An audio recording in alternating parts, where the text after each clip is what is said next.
বিশিষ্ট ব্যক্তি আছে, দুইজন লিডার আছে। মক্কার মানুষ তাদেরকে ভয় পায়, তাদের সামনে দাঁড়িয়ে কথা বলবার সাহস রাখে না।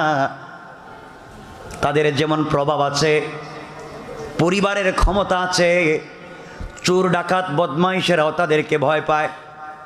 আল্লাহ তাআলা এরা সমাজের ভালো মানুষ না, এরা তো রাত্রবেলা দস্যুর কাজ করে, মানুষকে আঘাত করে, নির্মমভাবে পিটায়, মানুষের সম্পত্তি গ্রাস করে ফেলে। তাদের উপরে আরবের জমিনে কথা বলবার কেউ নাই।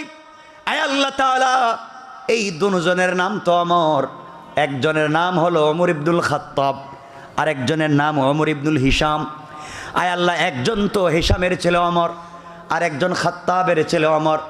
আয় আল্লাহ তাআলা, এরা মক্কায় আইন প্রণয়ন করে, এরাই সংবিধান